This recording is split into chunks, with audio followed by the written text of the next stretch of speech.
Hi friends, welcome to my channel Sheetal's kitchen Gujarati. આજે આપણે બનાવીશું દૂધીના એકદમ સોફ્ટ એવા મુઠિયા. એકદમ અલગ જ રીતથી બનાવીશું. એકદમ સોફ્ટ અને ક્રિસ્પી એવા દૂધીના મુઠિયા આપણે બનાવીશું. તો વિડીયો એન્ડ સુધી જરૂરથી જોજો. અને જો મારી ચેનલ પર નવા હો તો ચેનલને સબસ્ક્રાઈબ જરૂરથી કરજો. તો દૂધીના સોફ્ટ મુઠિયા બનાવવા માટે અહીંયા મેં પહેલાં દહીં અને સાથે તેલને સારી રીતે ફેટી લીધું છે. તો આ મેઇન પ્રોસેસ છે. આ પ્રોસેસ કરશો તો મુઠિયા એકદમ સોફ્ટ એવા બનીને રેડી થશે. તો દહીં અને તેલને મેં સારી રીતે ફેટી લીધું છે. હવે અડધી ચમચી વરિયાળી, 1 ચમચી જેટલા સફેદ તલ, અડધી ચમચી જેટલું અજમો હાથથી મસળીને ઉમેરી લેવાનો છે. અડધી ચમચી જીરું, સ્વાદ પ્રમાણે મીઠું ઉમેરવાનું છે. તો અહીંયા મેં પોણી ચમચી મીઠું ઉમેર્યું છે. 1 ચમચી ધાણા જીરું પાવડર, અડધી ચમચી લાલ મરચું પાવડર, અડધી ચમચી હળદર પાવડર અને અડધી નાની ચમચી હિંગ ઉમેરવાની છે. ને ખટાશને બેલેન્સ કરવા માટે અહીંયા મેં અડધી ચમચી જેટલી ખાંડ ઉમેરી છે.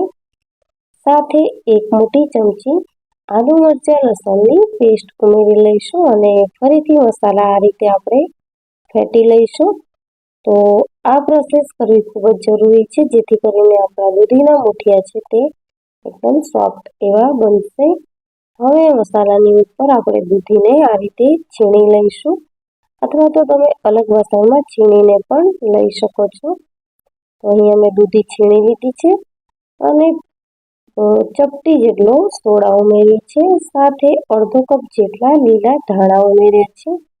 અને હવે દૂધીના છીણને મસાલાની સાથે સારી રીતે મિક્સ કરી લઈશું.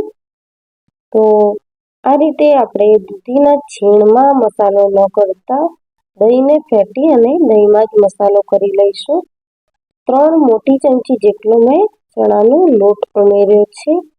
તો ચણાનો લોટ ઉમેરવાથી જે દૂધીમાં વધારાનું પાણી વળે તે ચણાનો લોટ છે તે એબ્ઝોર્બ કરી લેશે અને મુઠિયા એકદમ ખસ્તા એવા બનશે. હવે આપણે ઘઉંનો કકરો લોટ લઈશું. તો આ રીતે આપણે થોડો લોટ ઉમેરતા જઈ અને મુઠિયાનો સોફ્ટ એવો લોટ બાંધી લઈશું. તો મુઠિયા માટે આપણે કઠણ લોટ બાંધવાનો નથી. આ રીતે મિક્સ કરતા જઈ અને સોફ્ટ એવો લોટ બાંધી લેવાનો છે. તો તમે જોઈ શકો છો કે સોફ્ટ એવો લોટ આપણો બંધાઈને રેડી થઈ ગયો છે. તો 10 મિનિટ જેવું લોટને રહેવા દઈશ અને 10 મિનિટ જેવું થઈ ગયું છે. તો હવે મેં એક વાસણમાં પાણી ગરમ થવા મૂકી દીધું છે અને હવે તેમાં આપણે જે વાસણમાં મુઠિયા મૂકવાના છે તેના પર તેલ લગાવી અને તે પણ ગરમ થવા મૂકી દઈશું. અને આ રીતે બંને હાથમાં તેલ લગાવી અને આપણે બહુ જાડા અને બહુ પાતળા નહીં એ રીતે મુઠિયા વાળી લઈશું. તો તમે તેલની જગ્યાએ હાથમાં પાણી પણ લગાવી શકો છો. તો આ રીતે આપણે મુઠિયાના બધા જ જે વાટા છે તે મૂકી દઈશું અને બધા જ મુઠિયાના રોલ આપણે વાળી લઈશું. તો મુઠિયાના રોલ મૂકતી વખતે ધ્યાન રાખવાનું કે 2 રોલની વચ્ચે આપણે થોડી સ્પેસ રાખવાની, કારણ કે જ્યારે મુઠિયા ફૂલશે ત્યારે તે ફૂલીને ડબલ થઈ જશે, એટલે આપણે જગ્યા રાખવી જરૂરી છે. તો આ રીતે મેં બધા જ મુઠિયાના રોલ વાળી અને મૂકી દીધા છે. હવે આપણે ગેસની ફ્લેમને હાઈ રાખી અને 12 થી 13 મિનિટ જેવું થવા દઈશું ઢાંકીને. તો ઢાંકણ ઢાંક્યા પછી આપણે ગેસની ફ્લેમને હાઈ જ રાખીશું અને આ રીતે ઢાંકણ ઉપર વજન મૂકી દઈશું. તો 12 થી 13 મિનિટ થઈ ગઈ છે અને મુઠિયા એકદમ ફૂલીને સરસ થઈ ગયા છે. તો આપણે ચપ્પુથી આ રીતે ચેક કરીશું અને ચપ્પુ એકદમ જ કોરું નીકળ્યું છે. તો હવે હું 10 મિનિટ જેવું તેને સીજવા માટે રહેવા દઈશ. 10 મિનિટ થઈ ગઈ છે ને હવે આપણે મુઠિયાને વઘારી લઈશું.